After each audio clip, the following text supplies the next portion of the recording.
आपके लिए, आपसे रिलेटेड कि आज आप तमाम लोग यहाँ तशरीफ क्यों लाए, why you are here।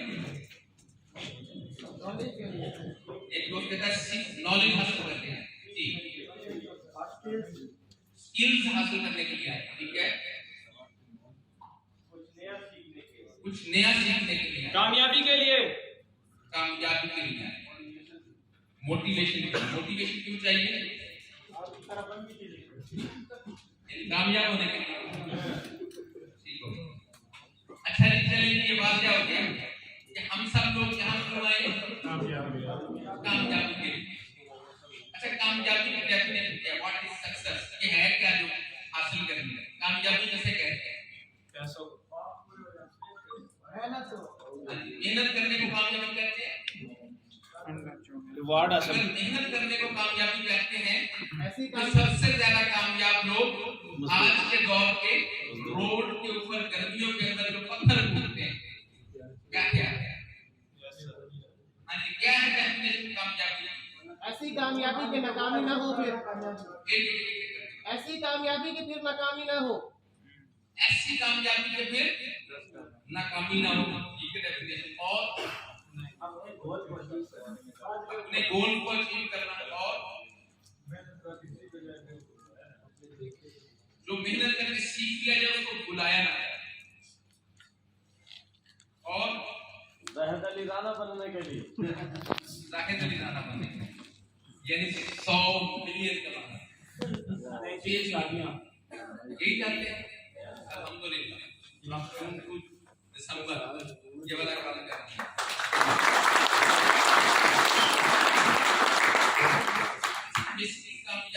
Basic definition है, अगर उर्दू में बताऊं तो वो वही है जो एक दोस्तों ने कही कि तमन्नाओं के हसूल को कामयाबी कहते हैं, यानी जो आप चाहते हो वो आपको मिल जाए, तो ये क्या है, कामयाबी। हर इंसान की जिंदगी में कामयाबी डिफरेंट होती है, यानी कि कामयाबी की डेफिनेशन डिफरेंट होती है। एक शख्स या एक बच्चा जो मैट्रिक का स्टूडेंट है, उसके लिए कामयाबी की डेफिनेशन क्या है, कि अच्छे नंबर में अच्छी पोजीशन के साथ मैट्रिक करें। यूनिवर्सिटी के स्टूडेंट के लिए वहां से पास आउट होना, डॉक्टर के लिए डिग्री मिल जाना, बेरोजगार के लिए नौकरी मिल जाना, कमाने के लिए शादी हो जाना। यानी हर इंसान की जिंदगी में डेफिनेशन ऑफ सक्सेस क्या है, ये डिफरेंट है।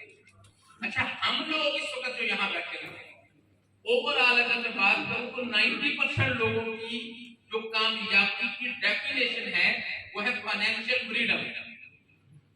ऐसे ही है ना कि हम जिंदगी के उस स्टेज में हैं कि हमें जो कामयाबी चाहिए वो मुआशी खुशहाली चाहिए, और इस तरह की मुआशी खुशहाली चाहिए जहां आपको महंगी चीजें सस्ती लगने लगे।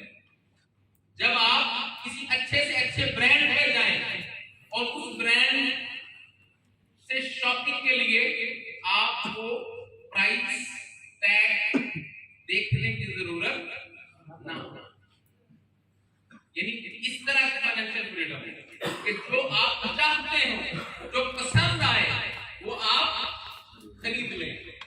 आपकी फैमिली, आपकी औलाद, आपका बच्चा ड्यूरिंग शॉपिंग महंगी से महंगी चीज इस्तेमाल कर दे तो आप बगैर प्राइस टैग देख के उसको उठा के ले लीजिए। अंडरस्टैंड कर, ये वाली है फाइनेंशियल फ्रीडम। अच्छा, फाइनेंशियल फ्रीडम के साथ साथ टाइम फ्रीडम का होना भी जरूरी है। अच्छा, ये तो तय हो गया कि हम सब लोग क्या चाहते हैं, कामयाबी चाहते हैं, लेकिन एक और सवाल, ये कामयाबी किसकी तरफ से है, कामयाबी कहां से आती है, कौन देता है कामयाबी? हाँ जी, ये कामयाबी के फैसले कहां लिखे जाते हैं, कहां लिखे जाते हैं? ये वाक़या है कि कामयाबी अल्लाह की तरफ से है। अल्लाह की मर्जी के बगैर इस कायनात का पत्ता भी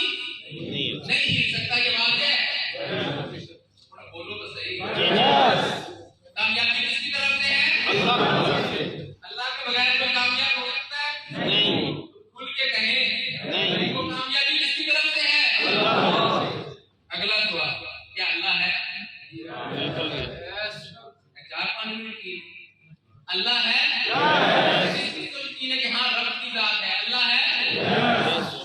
अच्छा, किसने देखा? अच्छा, कुछ कहते हैं देखा, कुछ कहते हैं, ये अजीब सी बात नहीं है क्या? वाकई किसी ने रब देखा? 4-5 कॉन्फिडेंस कम क्यों हो रहा है?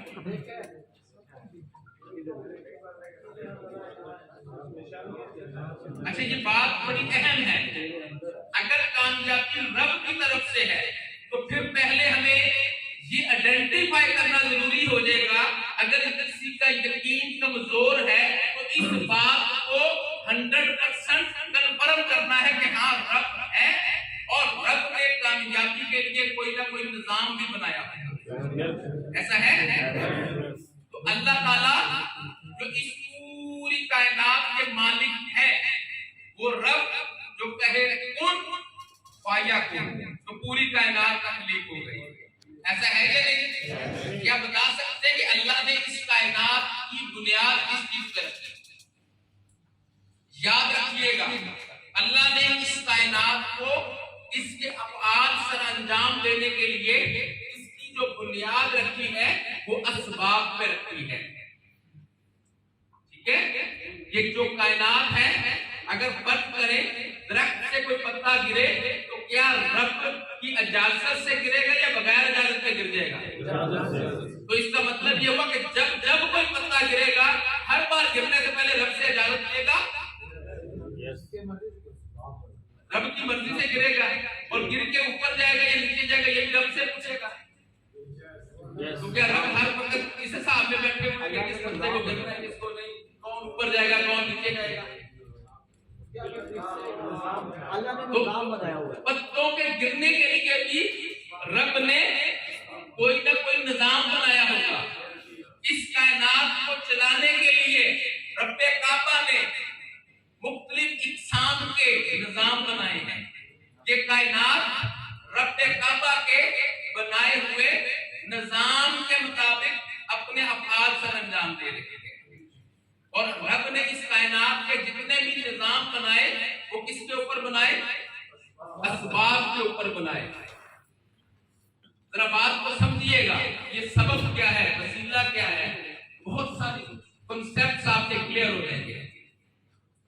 सबसे पहला, रब इस कायनात में अगर राब्ता करते हैं तो अपने प्यारे हबीब हजरत मोहम्मद मुस्तफा सल्लल्लाहु अलैहि वसल्लम से।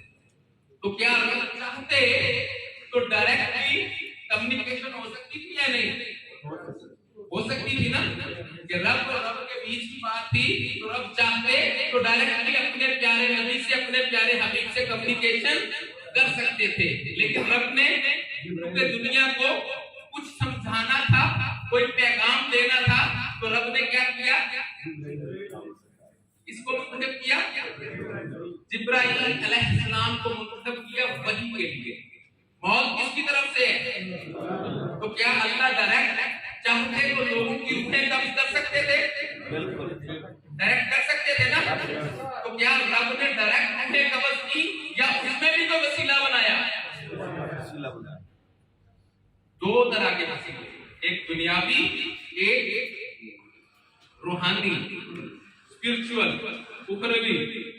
एक तरफ तो हजरत इस्राइल अलैहिस्सलाम आते हैं रूह कब्ज करने के लिए, दूसरा दुनियावी भी तो बहाना बनता है। कभी आपने सुना कि बंदा कहे बंदा मर गया, किसने मारा? जी रब ने मार दिया। नहीं, हम क्या कहते हैं? एक्सीडेंट से मर गया, हार्ट अटैक से मर गया, ब्लड प्रेशर से मर गया, जिगर के आर्दे से मर गया।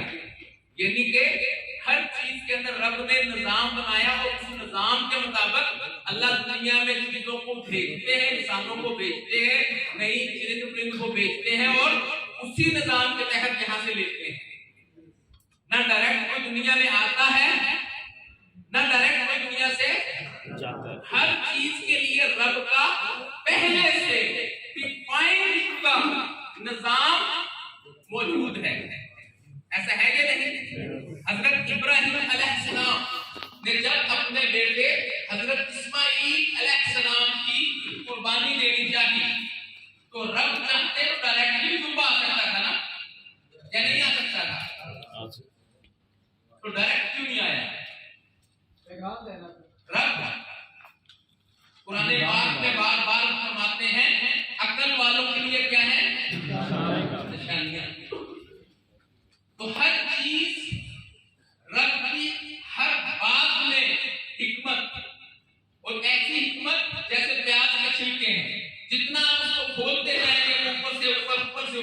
लेयर निकलती चले जाएंगी और नई से नई लेयर नजर आती चले जाएंगी। इसी तरह रब के हर काम में हिकमत है। तो जो रब हर काम में वसीले और हिकमत रखता है, तो उस रब ने कामयाबियों के लिए कोई निजाम बनाया हुआ है नहीं। जब दुनिया में आने के लिए निजाम है, दुनिया से जाने के लिए निजाम है, हर चीज को रब ने सबब का मोहताज बनाया, असबाब का मोहताज बनाया रब्बे काबा ने इस कायनात को। तो फिर लोगों की जिंदगियों में कामयाबियों के लिए भी कोई ना कोई निजाम यकीनन मौजूद होगा कि इस कायनात में कौन कामयाब होगा और कौन कामयाब नहीं होगा, किसको अल्लाह बरकरी देंगे और किसको बरकरी नहीं देंगे, ये निजाम मौजूद है। और अल्लाह के निजाम को आज तक जिसने समझा, रब ने उसको क्या दी? कामयाबी दी। अच्छा, अब कामयाबी जो है उसकी बुनियाद इसके ऊपर है, ये समझना है। ठीक है, ये तो समझ आ गया कि कामयाबी है क्या। ठीक है, अब ये कामयाबी किसको मिलेगी ये समझना है। तो अल्लाह ने इस कायनात के लिए निजाम बनाए। वो जो मैं दरख्तों की बात कर रहा था ना, कि दरख्त से पत्ता टूटता है, रब से पूछेगा ऊपर जाना के नीचे नहीं पूछेगा, रब के कानून को फॉलो करेगा। कौन से कानून को फॉलो करेगा? कानून कश्शे सकल को फॉलो करेगा। बात समझिएगा, लॉ ऑफ ग्रेविटी को फॉलो करेगा। ये लॉ ऑफ ग्रेविटी क्या है? यानी जो चीज वजन रखती है उसे जमीन अपनी तरफ खींचती है, ऐसा है या नहीं? तो जब पत्ता टूटेगा वो उसके वजन के मुताबिक उसकी रफ्तार होगी किस तरफ जाने की? जमीन की तरफ जाने की। तो क्या ख्याल है, रब के बनाए हुए निजाम में तब्दीली की जा सकती है? कानूने कश्शे सकल, लॉ ऑफ ग्रेविटी चीजों को ऊपर से नीचे लेके आती है। जरा बात को समझिएगा। ये एक बॉटल दीजिएगा,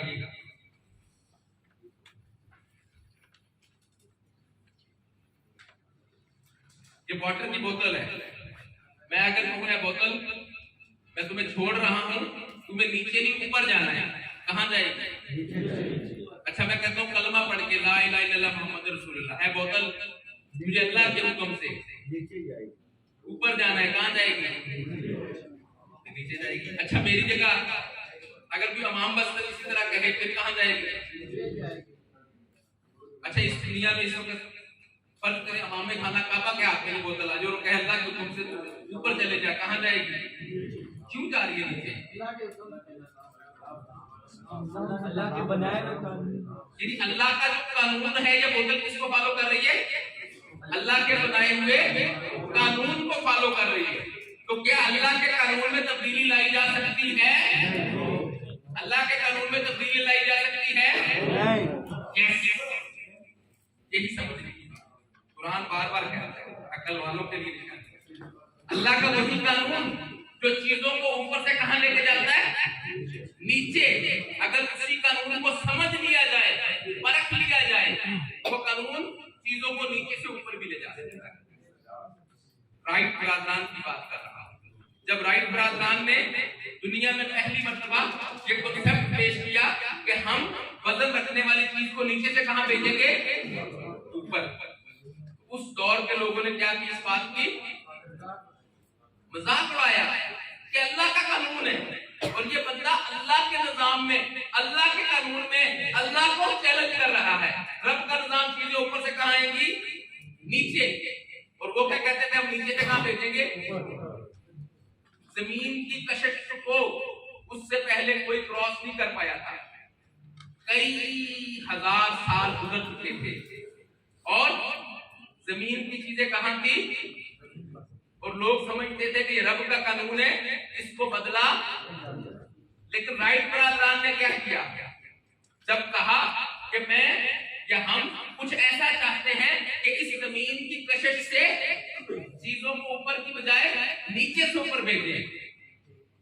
यहां तक कि कुछ लोगों ने ये भी कहा कि अगर ऐसा होना होता तो इतने हजार साल गुजर गए, अगर आज तक ऐसा नहीं हुआ तो अब कैसे पॉसिबल है? तुमसे पहले कई लाख लोग गुजर गए, कई लाख नस्लें गुजर गई, कई औलिया कराम गुजर गए, कई स्कॉलर गुजर गए, तो आज तक किसी से ये जरूरत नहीं हुई कि चीजों को नीचे से ऊपर भेजे रहो, आओ तुम कैसे भेज लोगे। लेकिन याद रखिएगा, when there is a will, then there is a way। तो उन्होंने क्या किया, उन्होंने रब के उसी निजाम को समझा, इसको लॉ ऑफ ग्रेविटी को, कानून कक्षे सकल को, उसी कानून को समझ के वही कानून जो चीजों को ऊपर से नीचे ला रहा था, उसी को इस्तेमाल करके नीचे से ऊपर भेजा गया। अंडरस्टैंड कर रहे हैं? इसका मतलब यह है कि रब के निजाम को अगर समझ लिया जाए तो वो निजाम आपको मदद देता है, जिस तरह से चाहो उस तरह से आप उस निजाम को क्या कर सकते हो, चला सकते हो। एक है अल्लाह का और कानून, उसको कहते हैं लॉ ऑफ एवरेज। कौन सा कानून है? Law of average. Law of average क्या है? एक शख्स गरीब के घर में पैदा होगा, उसका बाप मजदूर है। लॉ ऑफ एवरेज क्या है? कि 90% चांसेस है वो बच्चा भी अपने बाप जैसा या उससे थोड़ा सा बेहतर होगा। एक बच्चा अमीर के घर में पैदा होता है, 90%। लॉ ऑफ एवरेज क्या है? अमीर का बेटा अमीर, गरीब का बेटा, ये क्या है? Law of average. ये अल्लाह का कानून है। कानून के मुताबिक चीजें चलती हैं। अच्छा, अब अगर अमीर के बच्चे को गरीब होना हो, यानी लॉ ऑफ एवरेज को ब्रेक करना हो, तो क्या करना पड़ेगा? यानी उसको खतरनाक हद तक वो काम करने पड़ेंगे जो उसको नहीं करने चाहिए। यानी जो काम उसके बाप ने नहीं किए थे वो काम उसको करने पड़ेंगे, वो हरकतें करनी पड़ेंगी, तब जाके अमीर का बच्चा आहिस्ता आहिस्ता आहिस्ता आहिस्ता क्या बनेगा। अगली बात, अगर किसी गरीब के बच्चे को अमीर बनना पड़े, अमीर होना हो, तो फिर उसको क्या करना पड़ेगा? उसको भी वो काम करने पड़ेंगे जो उसके बाप ने न किए हो। बात को समझिएगा।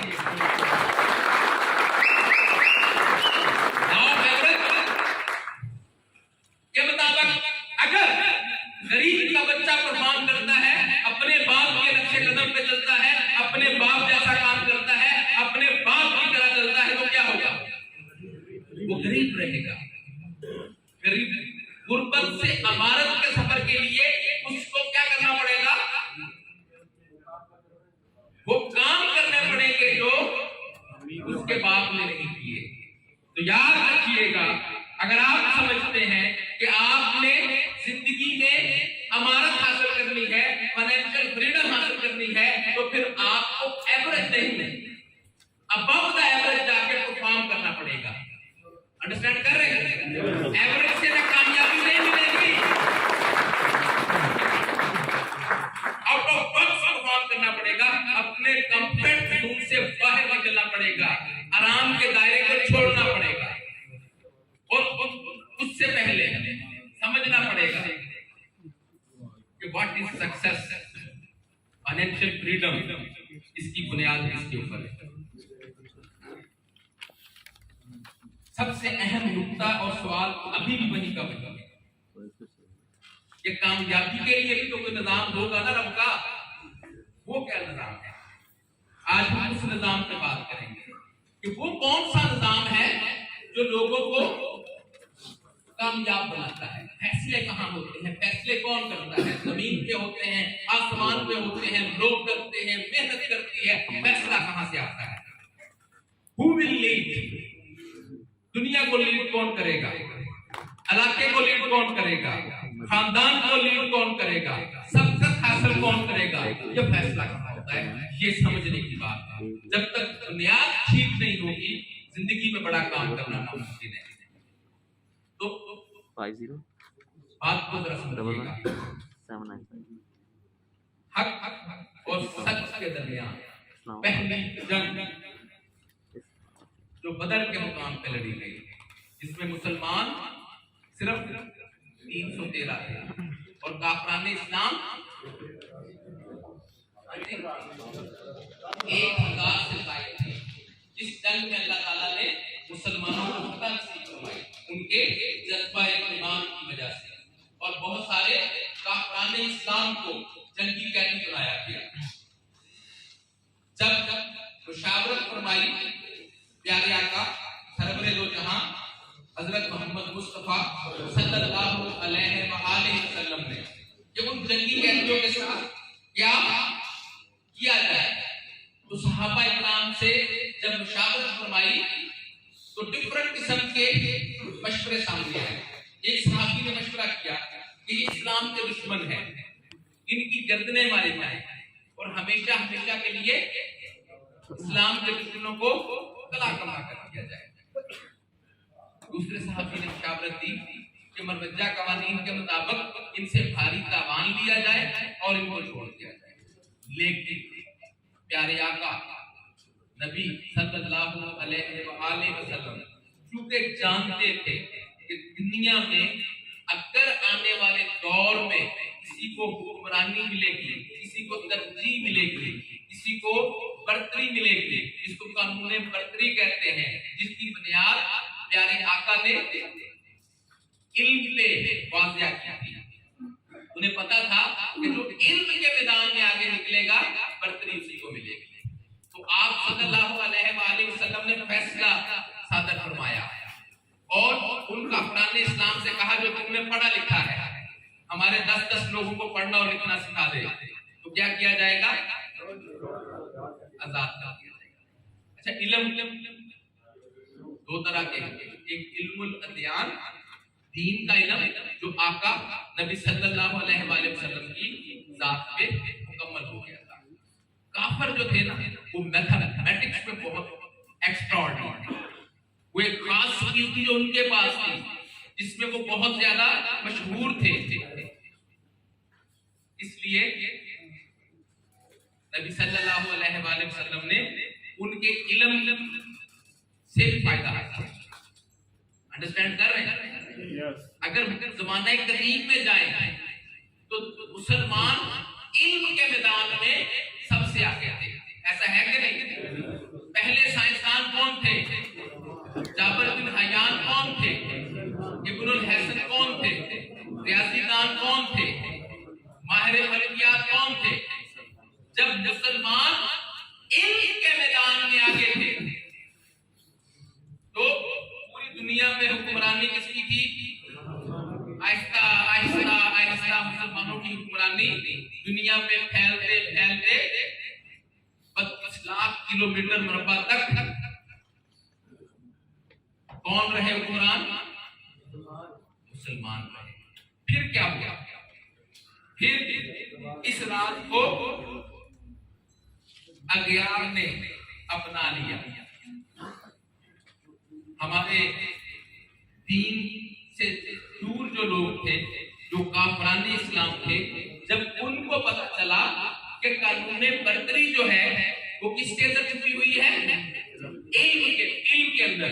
तो उन्होंने क्या किया? आहिस्ता आहिस्ता इल्म को अपनाना शुरू कर दिया और हमारे मुसलमान आहिस्ता आहिस्ता क्या हुए? इल्म से दूर होते चले गए। जैसे जैसे मुसलमान इल्म के मैदान में पीछे रहना शुरू हुए वैसे वैसे हम मुख्तलिफ फील्डों में पीछे हो गए और जैसे जैसे काफिर, अंग्रेज, यहूदी, ये कौमें जैसे जैसे इल्म में आगे बढ़ना शुरू हुई तो आहिस्ता आहिस्ता हुक्मरानी भी किनको मिलती गई। देखिए, आज अमेरिका अगर दुनिया के अंदर सुपर पावर है तो किसकी वजह से? इल्म की वजह से। अगर आज अमेरिका को कंपीट कर रहा है, टक्कर दे रहा है चाइना, वजह क्या है? इल्म के मुकाबले। अच्छा, इल्म कौन सा?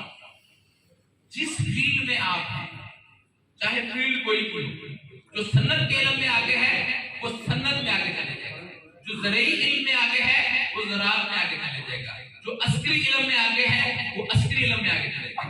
ज़रई इल्म में ऑस्ट्रेलिया हमसे 10 गुना बेहतर है, इसलिए वो दुनिया को लिंक करता है। असली इल्म में अमेरिका हमसे आ गया, ऐसा है या नहीं?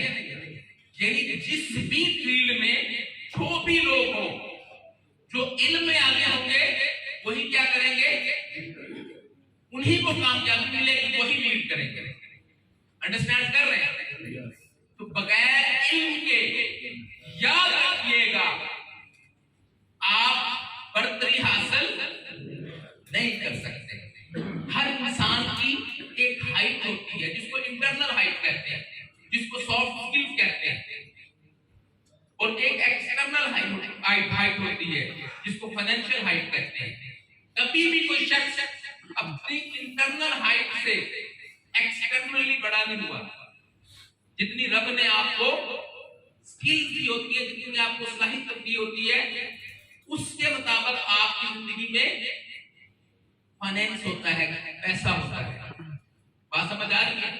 बाद वक्त चंद लोगों की जिंदगियों में चंद लकी जंप आते हैं और उनकी इंटरनल हाइट इतनी नहीं होती, यानी वो काबिल उतने नहीं होते, लेकिन उनके पास पैसे ज्यादा आ जाते हैं। लेकिन after some time, after some shocks, वो दोबारा इंटरनल और एक्सटर्नल दोबारा क्या हो जाते हैं, बराबर हो जाते हैं।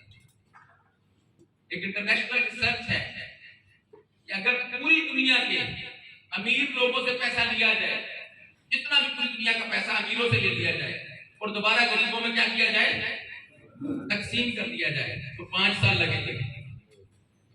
अमीर दोबारा अमीर हो जाएंगे और गरीब को दोबारा। इसका मतलब क्या है? ऐसा क्यों? जिसकी जितनी इंटरनल हाइट है उससे हाइट के बराबर रहता है। बात समझ रहे हैं? जाहिर राना 2017 में लैंड क्रूजर पे था, V8 पे। 2018 और 19 में किसी ने चीट किया, कुछ मसाइल आए, मैं दोबारा मोटरसाइकिल पे। बात समझ आ रही है? लोगों ने कहा वो जब पंजाबी में कहते हैं जिथे नहीं होती होती नहीं होती। यदि एक बंदा फाइनेंशियली इस हद तक स्ट्रांग है कि V8 में ट्रैवल करता है और मसाइल आते हैं, दोबारा कहां, मोटरसाइकिल। क्या हुआ?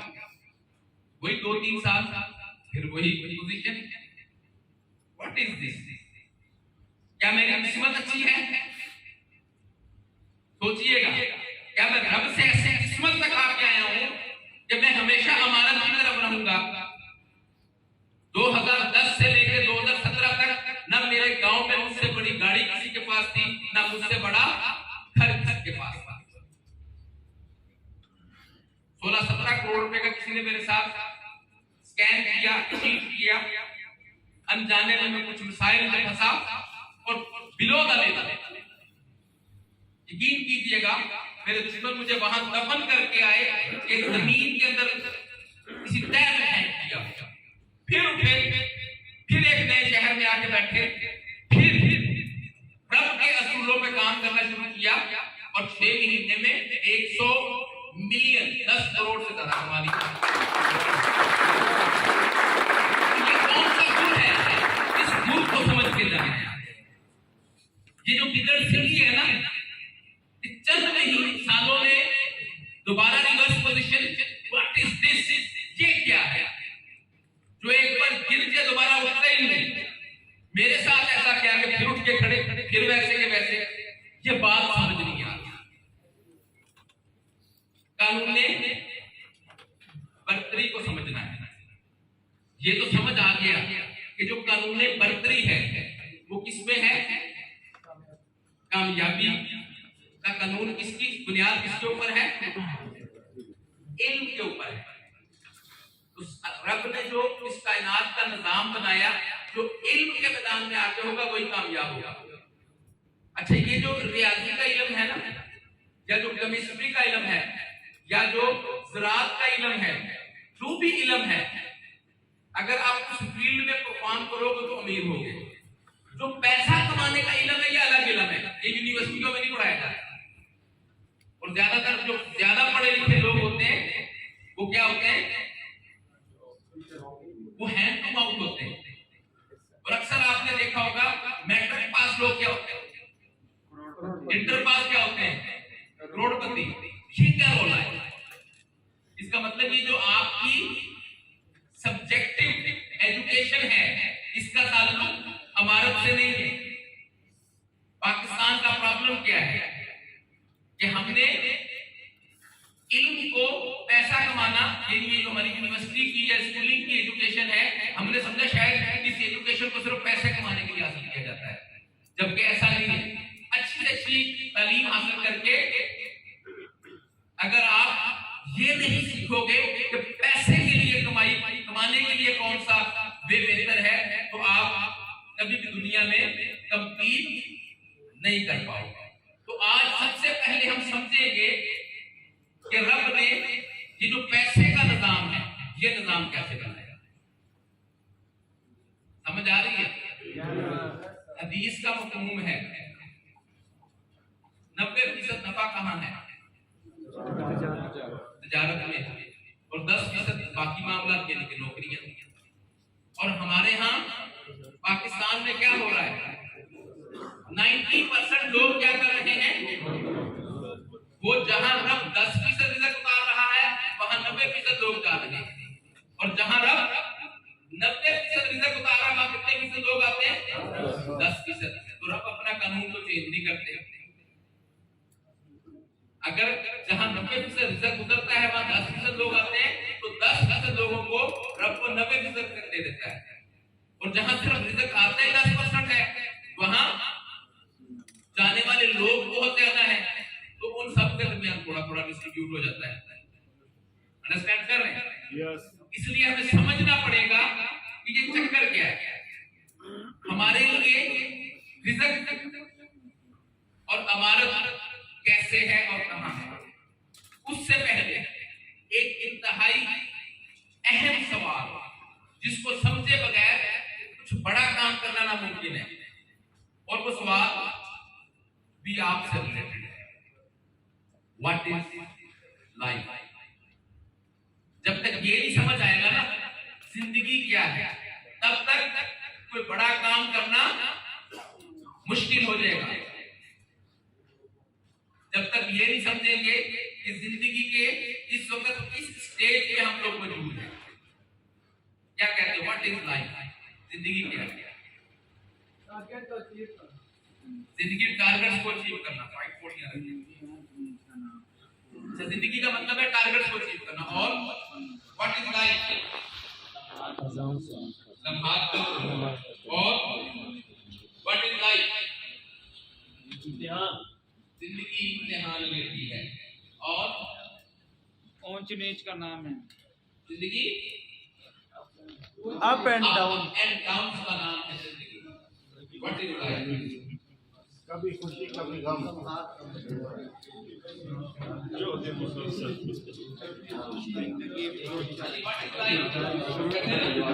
जिंदगी उधार मांग के आए चाहते, जो इंतजार में कट गए, दुआरों में कट गए जो इंतजार। जिंदगी किसी खास मकसद का नाम है। और no life without wife, no life without wife, without wife. जिंदगी मेहनत का नाम है।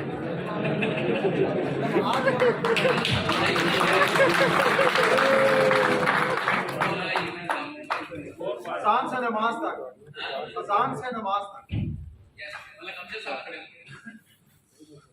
और जिंदगी नमाज का मजमूआ है, और अज़ान से लेकर जो नमाज तक का सफर है उसको। जब इंसान इस दुनिया में आता है तो अज़ान होती है, और जब दुनिया से जाता है तो नमाज होती है। इस अज़ान और नमाज के दरमियान में वक्त को क्या कहते हैं? जिंदगी। लाइफ। इसका मतलब ये हुआ कि वक्त जो है वो लाइफ है, लम्हात जो है वो क्या है? जिंदगी है। और जो लोग वक्त को जाया करते हैं, काजी जुर्माना होगा, माजूर हो गया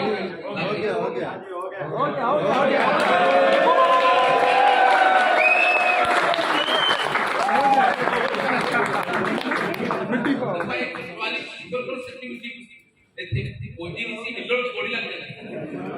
अच्छा समझिएगा, लाइफ के ऊपर हम बात कर रहे थे। तो जो लोग वक्त को जाया करते हैं, वो किसको जाया करते हैं? जिंदगी को। दिल के हाथ में किसको? लाइफ पाकिस्तानी सबसे ज्यादा क्या जाया करते हैं? सबसे ज्यादा हम जाया क्या करते हैं? वक्त। यानी हम जब वक्त जाया कर रहे होते हैं, उसका मतलब क्या होता है? हम अपनी जिंदगी को जाया कर रहे होते हैं। और आपको पता है सबसे ज्यादा वक्त किसको जाया करते हैं लोग? मोबाइल फोन, सोशल मीडिया पे, फेसबुक पे, सीधा कह रहा है, टिकटॉक पे, व्हाट्सएप पे, क्या कह रहा है, पबजी पे, कभी ऐ नौजवान मुस्लिम तदब्बर भी किया तूने? क्या कभी आपने ये नहीं सोचा, अपने आप से कभी ये सवाल नहीं किया कि मैं कौन हूं, कहां से आया हूं, खुद आया हूं या करता गया हूं, मेरा असल मकसद हयात क्या है? क्या रब ने हमें इस दुनिया में कोई मकसद ही भेज दिया या कोई खास मकसद देकर भेजा? जब मेरे और आपसे पहले कई अरब लोग रब पैदा कर चुका था, तो फिर मुझे क्यों भेजा, आपको क्यों भेजा? कहीं ऐसा तो नहीं रब ने खास मकसद देकर भेजा हो? रब इस कायनात में मेरे से या आपसे कोई बड़ा काम चाहते हो? क्योंकि रब ने निज़ामे कायनात बनाया असबाब के ऊपर, तो शायद किसी चीज के लिए, किसी अहम मकसद के लिए मुझे या आपको वसीला बना के भेजा हो। ऐसा तो नहीं हो सकता कि रब ने अशरफुल मखलूक कहा, एक मुकम्मल इंसान इस दुनिया में भेजा और वो मजबूर, लाचार, फेसबुक, टिकटॉक, बेरोजगारी, मसाइल कैसे हो सकता है? रब वो ज़ात जिसके कहने से पूरी कायनात खल्क हुई, वो रब कुरान पाक में जब इस इंसान के बारे में डिस्कस करते हैं, बात करते हैं, तो रब को जरूरत नहीं कसम देने की, लेकिन रब ने एक नहीं चार कसमें इकट्ठी उठा के फिर इंसान की हैसियत को उजागर किया। रब कुरान में फरमाते हैं, वत्तीन, मुझे कसम है अंजीर की, वज़ैतून, मुझे कसम है जैतून की, वत्तूरे सीनीन, मुझे कसम है पहाड़े पूरे सीना की,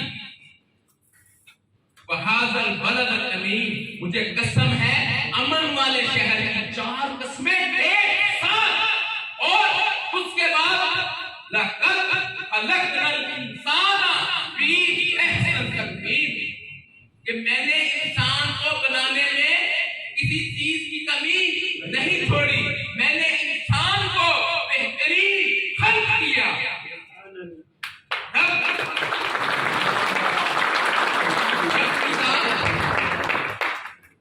हदीस कुदसी में कि ऐ इंसान, अगर अपने आप को पहचान लो तो फिर इस कायनात को मुसख्खर कर सकते हो।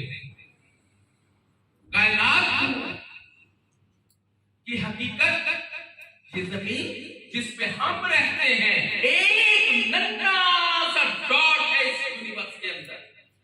इस जमीन जैसी इससे बड़ी कई लाख गुने सियारे मिले तो निजाम बनता है। जिस निजाम में हम हैं, उस निजाम में इससे कई लाख गुना बड़े सियारे मौजूद हैं।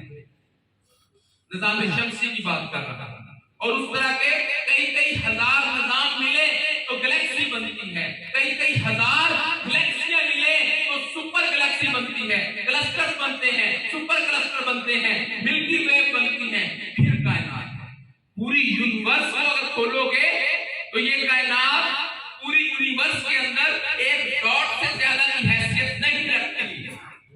इसीलिए कहा गया अल्लाह अकबर, अल्लाह अकबर, रब बहुत बड़ा है, रब बहुत बड़ा है। ये जमीन रब के निजाम के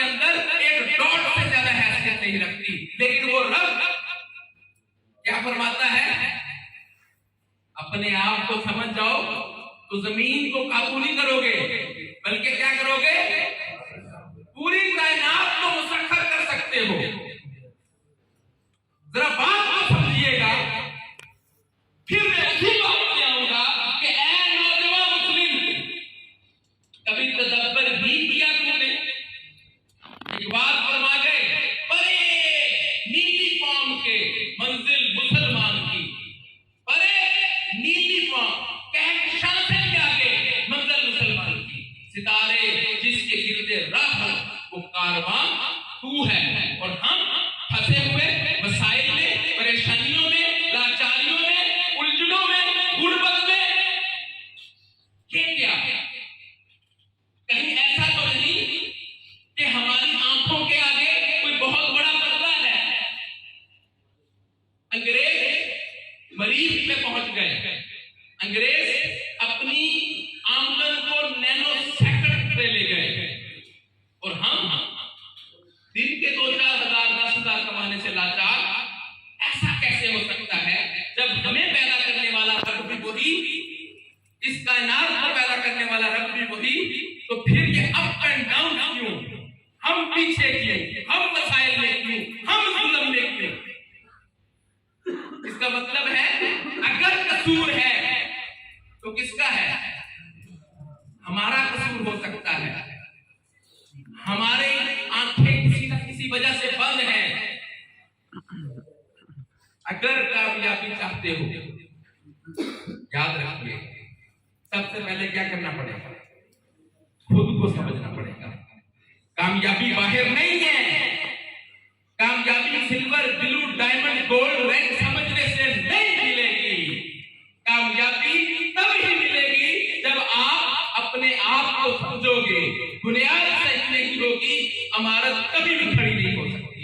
इसलिए आज के ट्रेनिंग का टॉपिक आपकी बुनियाद को बेहतर करने के लिए, बुनियाद के लिए इस टॉपिक को ऐड किया गया है। अपने ही मन में डूब के बाजा सुरागे जिंदगी, किसी और का नहीं बनता, तो कम से कम वो अपना तो बन।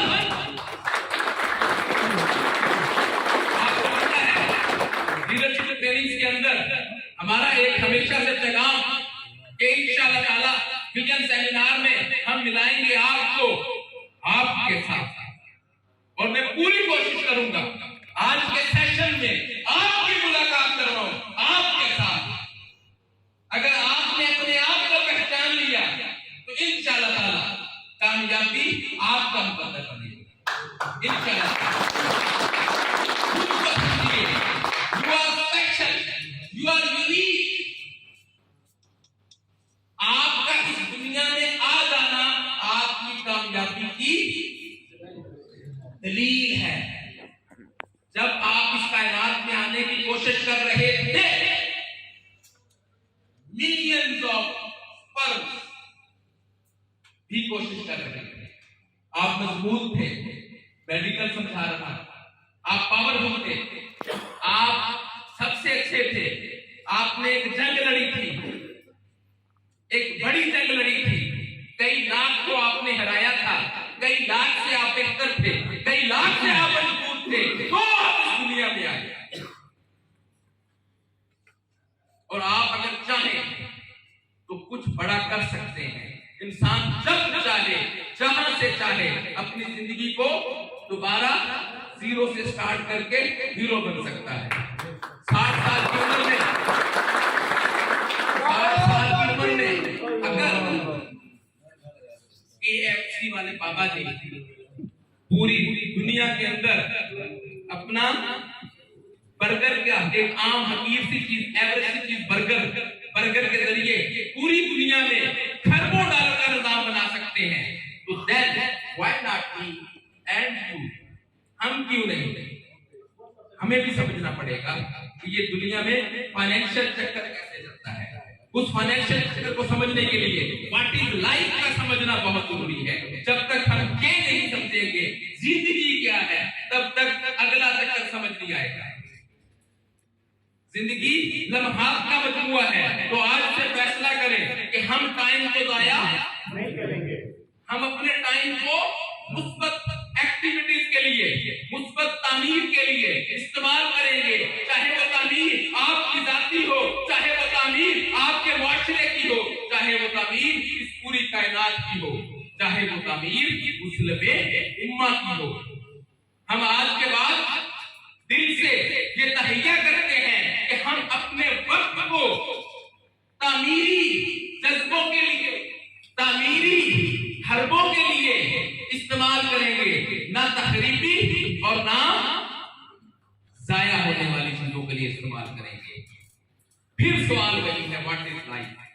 अभी समझ नहीं आएगा व्हाट इज लाइफ, लेकिन अगले 5 मिनट में अल्लाह ने चाहा आपके जिस्म की एक एक नस बोलेगी, आपको खुद बताएगा कि व्हाट इज लाइफ, और उसके अगले स्टेप में आपको पता चलेगा कि व्हाट आर यू।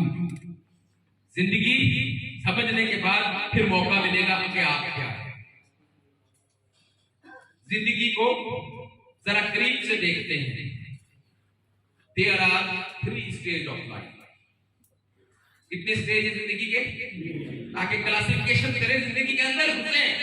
जब तक इसके अंदर पेनिट्रेट नहीं करेंगे ये समझ नहीं आती जिंदगी क्या है। बाहर बाहर से समझने से बात अधूरी रहती है। तो there are 3 stage of life. जिंदगी के कितने स्टेज हैं? 3। अभी देखेंगे हम कहां खड़े हैं। पहला स्टेज जिंदगी का चाइल्डहुड, यानी कि बचपना। कब से कब तक होता है बचपना? From early age to 20। Average 90% लोगों का ये वाला जो दौर है ये बचपना कहलाता है। कुछ लोग इससे पहले बचपने में निकल से बाहर निकल जाते हैं, और कुछ लोग इसके बाद भी बच्चे ही रहते हैं। कुछ लोग 40 साल के होते हैं शादी बच्चे ही होते हैं। लेकिन एवरेज लोग 90% लोग चाइल्डहुड में से कितने, ये कौन सा टाइम इनका? Early age. तो पहले तो हम चेक करेंगे कि हम कहां पे हैं। अच्छा, जो बचपना है ना इंसान का, ये बड़ा जबरदस्त होता है। शुरू की यही तो कुछ नादानी में गुजर जाती है, उसके बाद इंसान चाको चबंद बेलगाम, ना थकता है ना अकता है। एक बहुत बड़ा स्कॉलर कहता है इंसान जो है 3 मुख्तलिफ जानवरों जैसा रूप अपनी जिंदगी के अंदर इख्तियार करता है। 90% की बात कर रहा हूँ, पूरा नहीं बनाना। जो मैं बातें कर रहा हूँ ये कितने % लोगों के लिए? 90% लोगों के लिए है। 10% लोग मेरी बातों से, मेरी इस थ्योरी से बदयुजुमा है। ठीक है, 90% लोग यही है जो मैं बताऊंगा। पहला दौर इंसान पे आता है, उस दौर में इंसान जो है वो घोड़े की मानद होता है, बेलगाम, न थकना न अकना न झकना। उसके बाद इंसान अपने दूसरे स्टेज में आता है। दूसरा stage, second stage of life, ये क्या है? चाइल्डहुड। दूसरा स्टेज क्या है? Golden period. लिखना चाहूंगा, क्या है?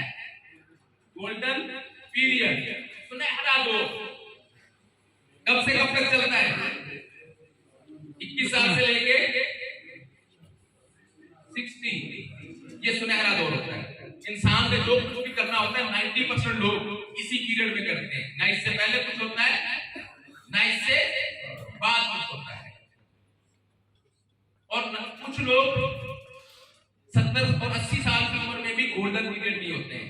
यानी जब तक इंसान कोशिश करता रहता है, मेहनत करता रहता है, जब तक इंसान अमीर का दामन नहीं छोड़ता, तब तक उसका कौन सा दौर होता है? Golden period. अच्छा, जैसे ही इंसान का गोल्डन पीरियड स्टार्ट होता है, जरा बात को समझिएगा, बात पढ़िए। जैसे ही सुनहरा दौर स्टार्ट होता है, उसके ऊपर जिम्मेदारियां पड़ती हैं। क्या पड़ती है? यानी इंसान जब जिम्मेदारियों का एहसास कर ले, जिम्मेदारियां उठा ले, तो कौन सा दौर है? Golden period. तो सुनहरे दौर में क्या होता है? सुनहरे दौर के अंदर इंसान 90% काम करने वाली मशीन जाता है। काम काम काम, दिन रात करेंगे काम, जब काम से थक जाए करेंगे काम। ऐसा है या नहीं? काम काम और काम। 90% लोग अपने इस सुनहरे दौर में क्या करते हुए पाए जाते हैं? काम काम काम, सुबह उठना है काम पे जाना, दोपहर में काम से, कुछ लोग 2-2 टाइम काम, सुबह किसी और नौकरी पे, शाम को किसी और नौकरी पे, कुछ लोग बेचारे 3-3 टाइम काम, 3-3 नौकरियां, घर भी काम, बाहर भी काम, शादीशुदा 4-4 बारी, भांडे भी धोन, दूध भी लेके आना, दही भी लेके आना, पैम्पर भी ले आके देना, धनिया भी लेके आना, काम काम काम। अच्छा, औरतें भी खुश ना हो, जैसे जिम्मेदार होते हैं काम, हर वक्त काम काम काम, फंसे हुए काम, फिर एक खास जानवर जैसे खुशबू आने लगती है इंसान। क्या ख्याल है? हाँ जी दसो।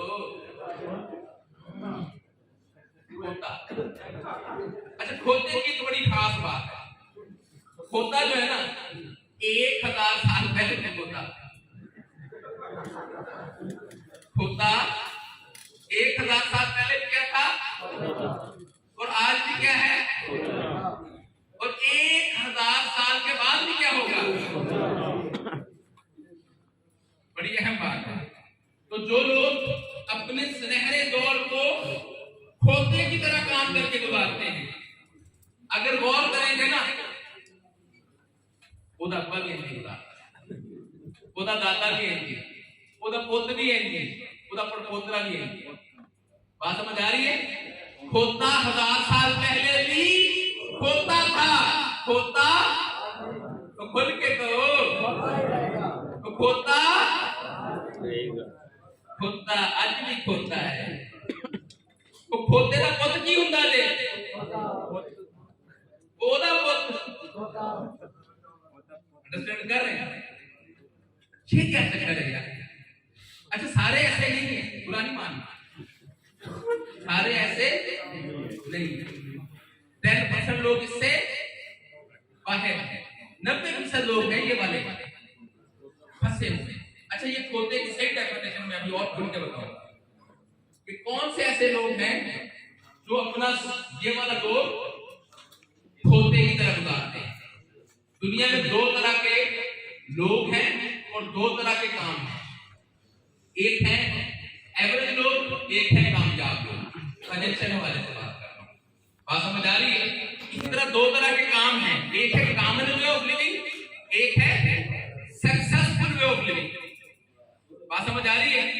ये कॉमन वे ऑफ लिविंग क्या होता है और सक्सेसफुल वे ऑफ लिविंग क्या होता है, ये समझिएगा, ये बड़ी अहम बात है। ये इंशाल्लाह ये वो बात है जो आपको आपसे मिला देगा, आपको आईना दिखाएगी। ये वाली बात बड़ी अहम बात है कि ये कॉमन वे ऑफ लिविंग क्या होता है।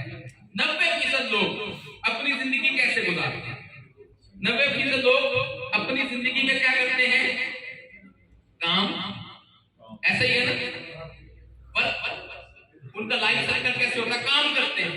जब हम काम करते हैं तो काम से हमें क्या मिलता है, काम से इनकम आती है, यस, काम से इनकम। तो जब भी बात आपने इनकम की तो मोहित शाह साहब की मुझे बात याद आ जाती है, इनकम वाली, ठीक है ठीक है। तो 90% लोग काम से क्या, इनकम, और इनकम से ये क्या करते हैं, अपने फ्यूचर प्लान और सर्वाइवल।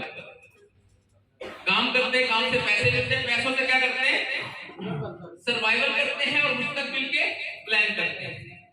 तो कभी भी काम एक जैसा नहीं चलता, चाहे खोते ही क्यों ना हो, होते भी गर्मी सर्दी आंधी है। तो जब काम करें पैसे मिले और काम ना करें तो इसको पैसे, बात समझ आ रही है? होता ऐसे ही है ना, काम करेगा तो पैसे मिलेंगे, नहीं करेगा तो पैसे नहीं मिलेंगे। तो काम करे पैसे आए, काम ना करे तो पैसे ना आए। तो सवालिया निशान क्या बनेगा, सर्वाइवल और फ्यूचर प्लान। 90% लोगों की जिंदगी में सर्वाइवल हर वक्त क्या होता है, सवालिया निशान।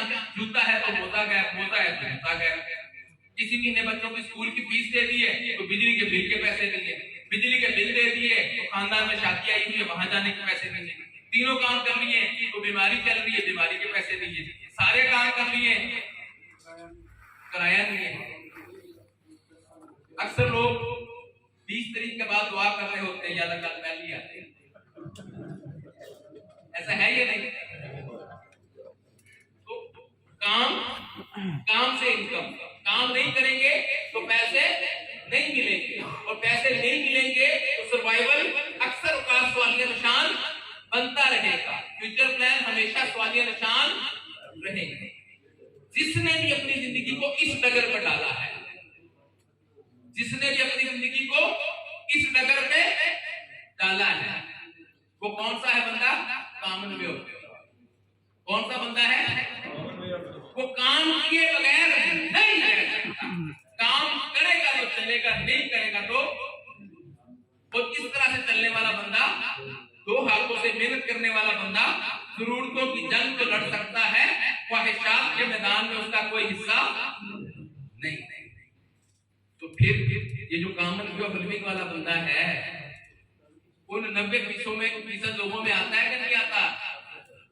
जिनकी मैं बात कर रहा हूं, बुरा ना मनाए हो, अंडरस्टैंड कर रहे हो? ये हकीकत है, बात तो सच है,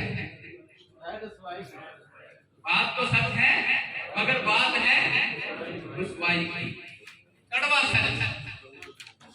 बात समझ आ रही है? तब हकीकत इससे आगे है ये नहीं, इससे आगे है ये नहीं, रुसवाई इससे आगे है ये नहीं। जो लोग अपने सुनहरे दौर को कॉमन वे ऑफ लिविंग के मुताबिक काम काम काम और काम से पैसे, जितना काम उतने पैसे, जितना काम उतने पैसे, 2 2 जमा 2 4, फिर -4 0, कभी 0 कभी 4, कभी 0 कभी 4, पूरी जिंदगी नौकरी करके, कमेटियां डाल के, कंजूसियां करके, अगर थोड़ा बहुत ये जमा कर भी लेंगे तो जब 60 साल की एज पे ये पहुंचते हैं तो इनके बच्चे क्या हो जाते हैं? जवान। क्या होता है? बच्चे क्या होते हैं? जवान। जब बच्चे जवान होते हैं तो जो कुछ भी कंजूसियां कर करके इन्होंने जमा किया होता है, सारी जिंदगी की जमा पूंजी किस पे लगाते हैं? बच्चों पे, उनकी तालीम, शादी। ऐसा ही है ना, मकान, ये अपनी सारी जिंदगी की मेहनत, कंजूसी, शब रोज किस पे लगा देते हैं? अपनी औलाद पे लगा, क्योंकि इन्होंने जिंदगी गुजारी होती है काम करके, अपने आप को कभी इन्होंने बेचारों ने देखा ही नहीं होता। तो 60 साल की उम्र, 65 साल की उम्र तक ये बीमारियों की दुकान बन चुके होते हैं। जिस जगह हाथ लगाओ इनको दर्द होता है, जिस आर्गन की बात करो उसमें मसला होता है। इनके घुटनों में भी दर्द होती है, इनके कमरों में भी दर्द होती है। क्या क्या है? इनका मैदा भी खराब होता है, इनके ब्लड प्रेशर भी आई होती है, इनमें से अक्सर इंसानों को शुगर भी होती है। क्यों? कि अपने ऊपर तो तवज्जो दी सारी जिंदगी, इन्होंने समझा ही निज़ाम सेहत क्या होता है। इनको बेचारों को फुर्सत नहीं मिली, इनको पता ही नहीं कि निज़ाम सेहत क्या है, निज़ाम सेहत के असूल क्या है। मुझे अपने आप को भी टाइम देना है, सुबह जल्दी उठना है, वर्जिश पे जाना है, रात को खाने के बाद चहलकदमी करनी है, रोजाना की खुराक के अंदर बैलेंस डाइट रखनी है। बिल्कुल चीज के लगे पहले, सुबह भी रोटी, दोपहर भी रोटी, शाम भी रोटी, रोटी से रोटी दे रोटी। वो इतनी गंदा मच्छी नहीं होती, बैलेंस डाइट चाहिए होती है। अंडरस्टैंड कर रहे हैं? क्योंकि इनको नहीं पता होता, ना ही उन चीजों को समझ सकते हैं। तो 60 साल के बाद ये क्या हो चुके होते बेचारे? बीमार। पता ही नहीं हवा के अंदर कितना कार्बन मौजूद है, उस कार्बन की वजह से कितने हमारे फेफड़े मुतासर हो रहे हैं, पता ही नहीं। कि पुरफजा मकाम भी कोई चीज होती है, साल में 2 महीने के लिए पुरफजा मकाम पे जाना भी कोई बात होती, नहीं पता। इनको नहीं पता कि पहाड़ों के ऊपर महीना 2-2 महीने के लिए जब हम सैर तफरीह के लिए जाएंगे तो फेफड़ों के अंदर पूरे साल में जो कार्बन जमा है वो क्या हो जाता है? खारिज हो जाता है। बंदा दोबारा ब्लड की प्यूरिफिकेशन हो जाती, नहीं पता क्यों? एक काम वाली मशीन ने की ने एक काम वाली मशीन ने ये काम करते हैं मिलता, नहीं करते तो नहीं मिलता। एक घूमन फिरन जान तो घर का किराया चाचा देगा के बच्चे के स्कूल दी फीसा, ऐसा है या नहीं?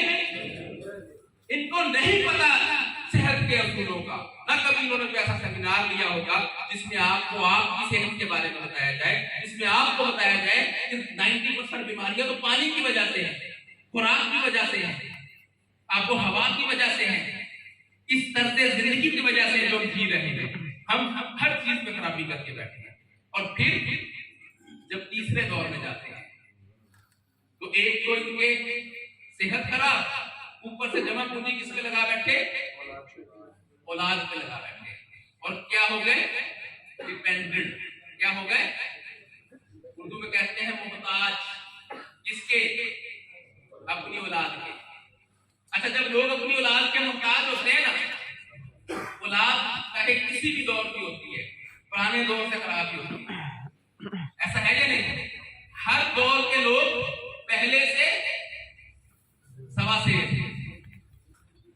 अब खास तौर पर किसी के बेटे हो, वो अक्सर थोड़े से पढ़ लिख जाते हैं, और किसी पढ़ी लिखी फैमिली से उनकी शादी हो जाती है, नई निवेली दुल्हन, उसको बाबा जी और अम्मा जी अच्छे नहीं लगते। अगर औलाद हो जाए तो दादा दादी को अपने पोते पोतियां बड़े प्यारे लगते हैं, लेकिन बहू को हाइजेनिक फोबिया है। बाबा जी ने बेचारे सारी जिंदगी काम कर करके हवा में कार्बन फक के मर्ज लगा ली, फेफड़ों के अंदर कार्बन जमा हुआ है, बाबा जी खाऊं, ऐसा होता है ना। नई नवेली दुल्हन को बर्दाश्त नहीं होता। और कहीं भी घूमने फिरने जाना हो, शादी हो, कोई भी मौका हो, तो ये वाले जो होते हैं ना बाबा जी और अम्मा जी, ये किसके लिए रखे होते हैं, घर की हिफाजत के लिए। सब जाएंगे बाहर घूमने फिरने, पीछे अम्मा जी है ना। और अगर गांव देहात की बात करें तो 90% खासतौर पे जो बाबे हैं, उनकी चारपाई भी घर की चौखट पे, बाहर डेरे पे, पोताक में, ऐसा है या नहीं? और काम क्या, चौकीदार। बन गया तीसरा जानवर, समझ तो किसी गए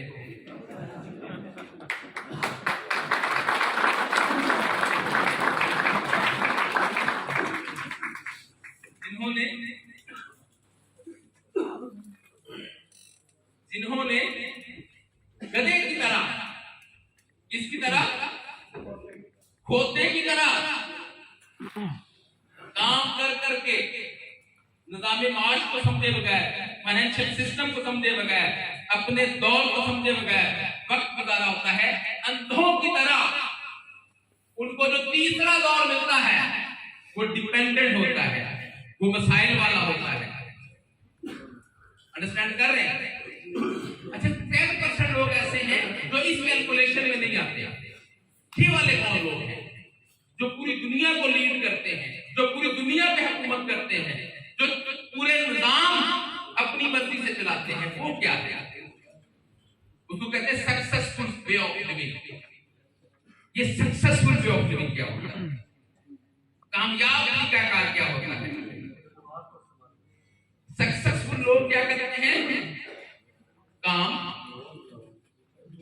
आम बंदे भी काम करते हैं, कामयाब लोग भी काम करते हैं। आम बंदे काम करते हैं पैसे कमाने के लिए, खास बंदे काम करते हैं निजाम बनाने के लिए। कामयाब लोग क्या करते हैं? अपने काम से अपने एसेट्स बनाते हैं। अंडरस्टैंड कर रहे हैं? असासे बनाते हैं या ऐसा निजाम बनाते हैं, ऐसा सिस्टम बनाते हैं जो उनको उनकी इन्वॉल्वमेंट के बगैर भी कमा के दे। अंडरस्टैंड कर रहे हैं? तो जो लोग अपनी जवानी में जब उनके दिमाग के पट्टे और जिस्म के पट्टे काम करते हो, बजाय मोमबत्ती की तरह यूज होने के, 90% लोग मोमबत्ती की तरह क्या होते हैं? जलते हैं, थोड़ी सी रोशनी करते हैं और आहिस्ता आहिस्ता आहिस्ता आहिस्ता यूटिलाइज हो जाते हैं। 10% लोग बल्ब बनाते हैं, खुद यूज नहीं होते बल्कि एनर्जी को यूज करते हैं, इलेक्ट्रिसिटी को यूज करते हैं और हमेशा चमकते धमकते रहते हैं।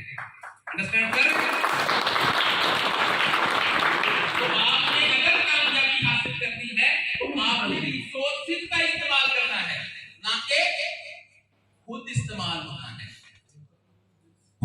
इस्तेमाल होना छोड़ दें, रिसोर्सेज का इस्तेमाल करें, टेक्नोलॉजीज का इस्तेमाल करें, एडवांसमेंट का इस्तेमाल करें और हमेशा हमेशा के लिए कायम दायम रहने वाला ऐसा सिस्टम, ऐसा एसेट, ऐसा निजाम बनाए कि आप काम ना भी करें, आपका बनाया हुआ सिस्टम, आपका बनाया हुआ निजाम आपको कमा के देता रहे।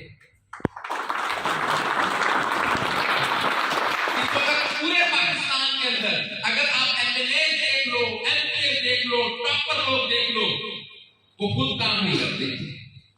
उन्होंने कोई ऐसे कारोबार किए या उनके अबाव अजदाद ने ऐसे कारोबार किए कि उनके निजाम बने हुए हैं, उनके सिस्टम बने हुए हैं, उनके सिस्टम उनको कमा के देते हैं।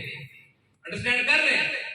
तो क्या हमें भी आज अगर रब ने ये मौका दिया है तो कुछ ऐसा सीखना चाहिए, कुछ ऐसा करना चाहिए जो ऐसा निजाम बनाए कि अभी तो रब ने हमें मौका दिया हुआ है, अभी बाजू के अंदर कुव्वत मौजूद है, दिमाग काम कर रहा है, तो क्यों ना कुछ ऐसा निजाम बनाए, क्यों ना कोई ऐसा काम करे कि हम वो जो एक सर्कल है ना, गरीब का बेटा गरीब, गरीब का बेटा गरीब, गरीब का बेटा गरीब, हैंड टू माउथ, उसमें से हम बाहर नहीं आ सकते।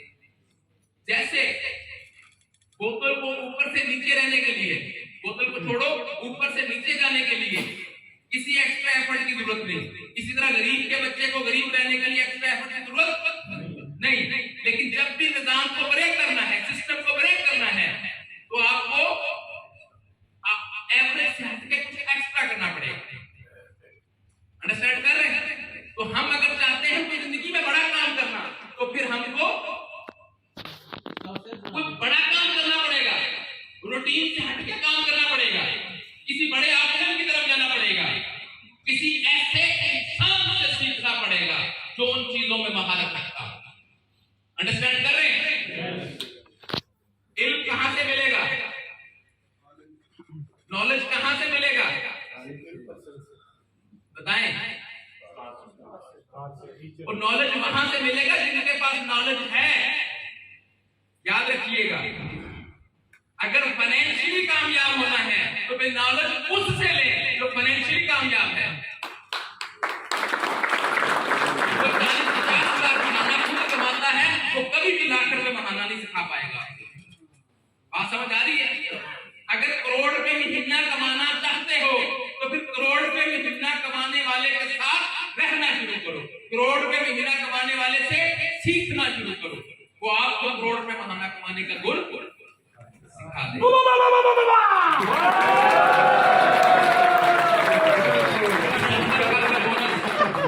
दिसंबर 2022 का बोनस 1,05,00,000 अल्हम्दुलिल्लाह।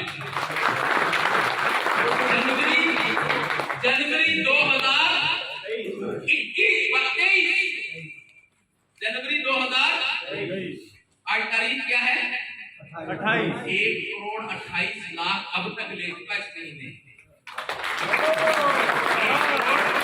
28,00,000 अब तक ले चुका, और अभी तो पार्टी अभी तो पार्टी 6 महीने मैंने काम नहीं किया, सब जानते हैं, और मैंने सबको बता रखा था जितने मेरे करीबी कलीग है कि 6 महीने बैठ के काम करना है।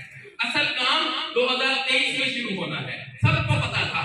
और 2023 आया तो पाकिस्तान के अंदर एक ही नारा गूंज रहा है, अल हया अल हया अल हया,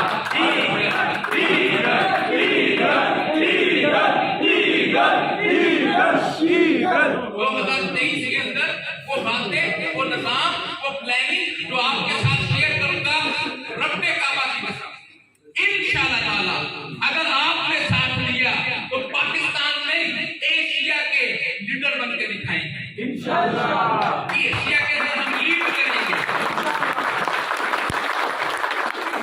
कोई ऐसा नहीं कि ये ईगल्स जो पाकिस्तान में तब्दीली का नारा लेके खड़े हुए हैं, हमारी परफॉर्मेंस के अल्हम्दुलिल्लाह एक दिन भी हमारा जो है, छुट्टी का दिन भी हमारा करोड़ से कम नहीं होता अल्हम्दुलिल्लाह। कल छुट्टी का दिन था, पूरा पाकिस्तान मूव कर रहा था टुवर्ड्स सवाल उसके बावजूद 2.25 करोड़ का बिजनेस क्लोज करके आया। अभी तो पार्टी असल बात जो यहाँ समझानी है, अगर हमने वो बात समझ ली तो इंशाअल्लाह ताला हम कामयाब होंगे। क्या होंगे? हम कामयाब होंगे। याद रखिएगा, अगर कामयाबी हासिल करनी है तो दो चीजें, एक है जॉब, क्या है? जॉब। और सेकंड क्या है?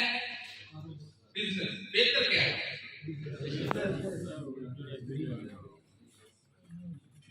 बिजनेस। और दूसरा, अगर फाइनेंशियल फ्रीडम हासिल करनी हो क्या करना पड़ेगा? अंडरस्टैंड कर रहे हैं? यस। क्या करना पड़ेगा?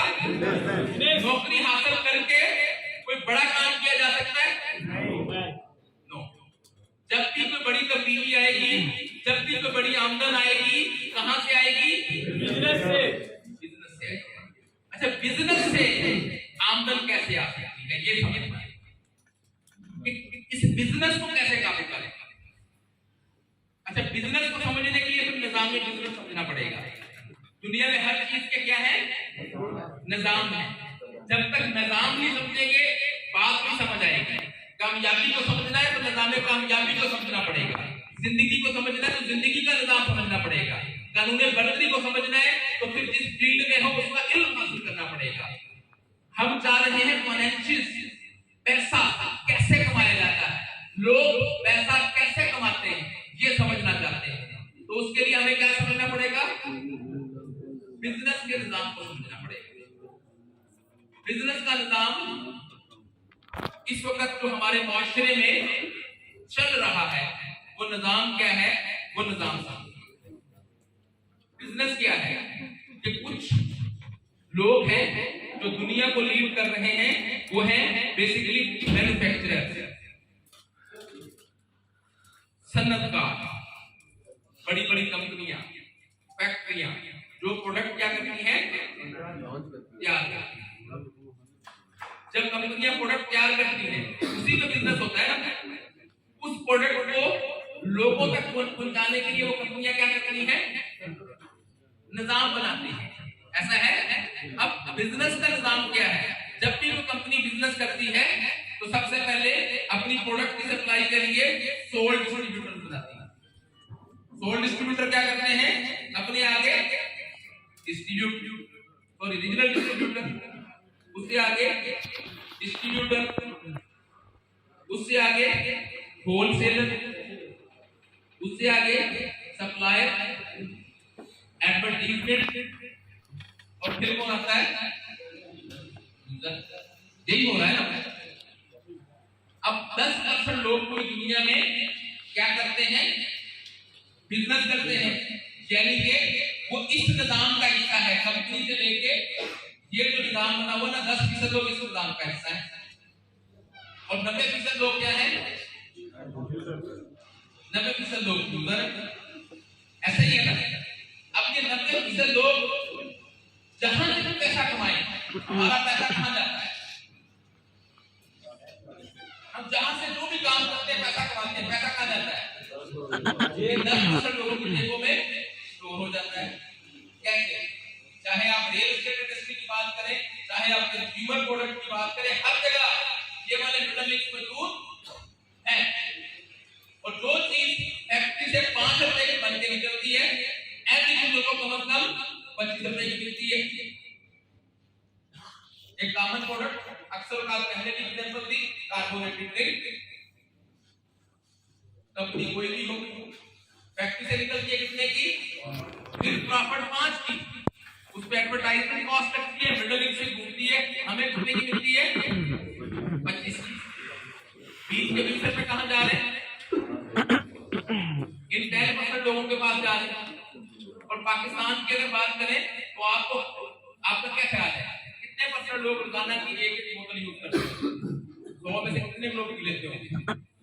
ये जितनी भी कंपनी है, पेप्सी है, यू है या व्हाटएवर, 100 में से कितने लोग रोजाना एक बोतल पीते होंगे? कम से कम मिनिमम 70%, 60%, 50%। गांव देहात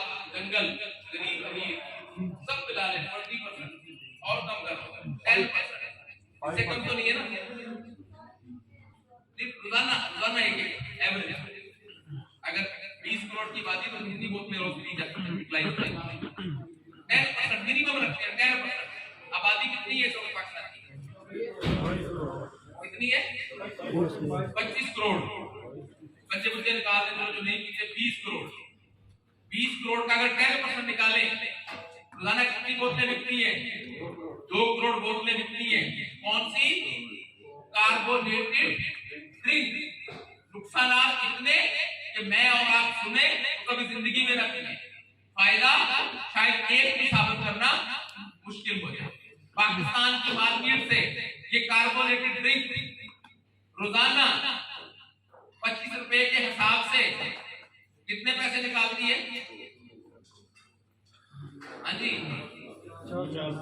रोजाना 50 करोड़ रुपए निकलते हैं कार्बोनेटेड ड्रिंक्स की वजह से। 50 करोड़ किसकी जेब से? 90% लोगों की जेबों से, खरीदार की जेब से। और ये 50 करोड़ कहां जाते हैं? ये 50 करोड़ में से 5 रुपए अगर उसकी थी फैक्ट्री प्राइस, तो 10 करोड़ तो चले गया फैक्ट्री वाले के पास, यानी कि कंपनी के पास। कितना गया? 10 करोड़। चलो वो तो अलग बात है, जब तो इस बात को छोड़ा नहीं जा सकता, उसमें मैं 40 करोड़ रुपया रोजाना पाकिस्तानियों की जेब से निकलता है, आम लोगों की जेब से निकलता है, और 10% लोगों की जेबों में जमा होता है। तो क्या हो रहा है? 90% लोगों की जेबों से पैसा निकल निकल के जब 10% लोगों की जेब में जमा होता चला जा रहा है, एक बड़ी जगह से पैसा निकल के चंद लोगों की जेबों में जब जाता है, तो ये लोग क्या होते हैं? अमीर से अमीर तक। और ये क्या होते हैं? गरीब से गरीब। और ये लोग इन्हीं में से किसी न किसी के पास मुलाजिमत कर रहे होते हैं। इन्हीं लोगों के पास ये लोग महबूब होते हैं, इन्हीं की वाह कर रहे होते हैं, इन्हीं की बल्ले बल्ले कर रहे होते हैं। अंडरस्टैंड कर रहे हैं? हमारे मिनिस्टर, हमारे एमएलए, हमारे एमपीए, हमारे वडेरे, हमारे चौधरी सारे यहाँ से हैं, और हम सारे यहाँ से। इनको कामयाब कौन करता है? इनको अमीर कौन करता है? और इनसे जूते कौन खाता है? जरा बात को समझिएगा, ये निजाम मार्केट में चल रहा है। अंडरस्टैंड कर रहे हैं?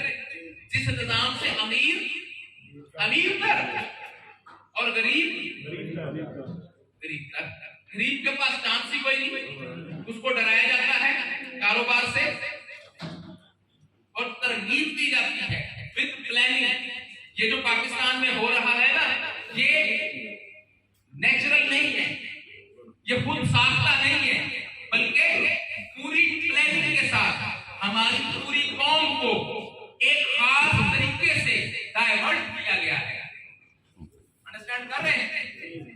पूरी प्लानिंग के साथ हमारे नौजवान के दिमाग को मजरूह किया गया है, मुख्तलिफ चीजों में इन्वॉल्व किया गया है, ताकि हमारा नौजवान अपने आप को या इस निजाम को या इस निजाम के पीछे छुपे हुए टाइकॉन्स को समझ ना सके।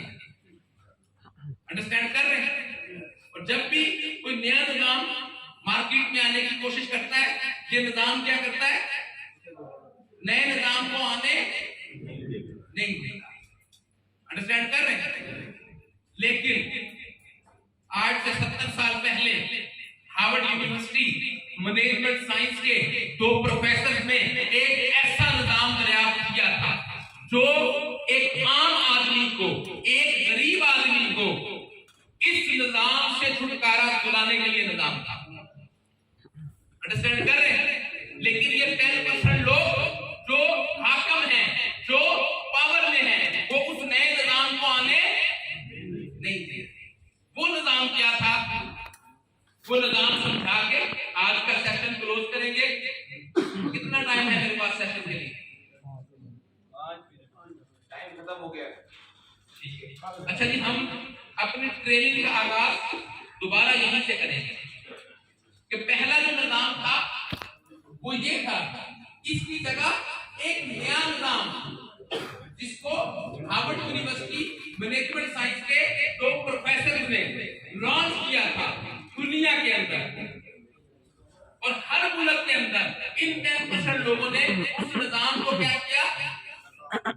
को नाकाम करने के लिए हर हरबा इख्तियार किया।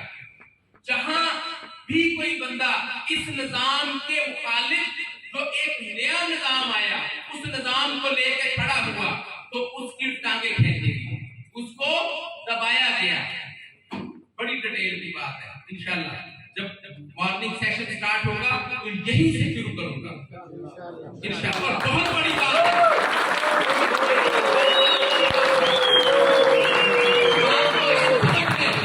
जो नया निजाम दुनिया में आंखें खोल चुका, अमेरिका में एस्टैब्लिश हो चुका, पूरी दुनिया में वो निजाम लोगों की जिंदगियां बदलता चला जा रहा है। उस निजाम के ऊपर जाहिद अली राना 2004 से खड़ा है। और यकीन कीजिएगा मेरे समेत लाखों लोग पाकिस्तान में उस निजाम के हामी हैं, लेकिन हमें उस निजाम को खड़ा करने से ये 10% लोग जो हैं वो हर तरह के हरबे इख्तियार करते हैं, लेकिन हमने उस निजाम के तहफ़्फ़ुज़ की कसम खाई है। ना झुकने वाले हैं ना करने वाले हैं। उस निजाम को पाकिस्तान के अंदर फैला के पाकिस्तान के आम लोगों को, गरीब लोगों को कामयाब करके जब तक हम स्टेजों पे नहीं ले आते, 2023 का विजन सब जानते हैं। 100 जाहिद अली राना चाहिए इंशाल्लाह। इसी वजह से हमने ईगल बनाया है। ईगल सिस्टम क्या है? अगर जाहिद राना पैसा कमाने आया होगा तो यह 6 महीने में 10 करोड़ एनफ था। 10 करोड़ के साथ मैं अपनी लाइफ को सेटल कर सकता था। लेकिन इस निजाम में ईगल क्या है? ये ईगल क्यों आया? जिसकी वजह से मैंने अपनी लाइफ के अंदर 18 घंटे काम करना शुरू कर दिया, अपनी जात के लिए नहीं। अगर मैं सिर्फ अपनी जात के लिए आया होता तो कंपनी के साथ रहते, साथ तो खत्म हो गए। फिर नया टारगेट अपने लोगों को अपने जैसा बनाना है। इंशाल्लाह इस निजाम पे डिटेल से बात होगी। Wish you best luck. Allah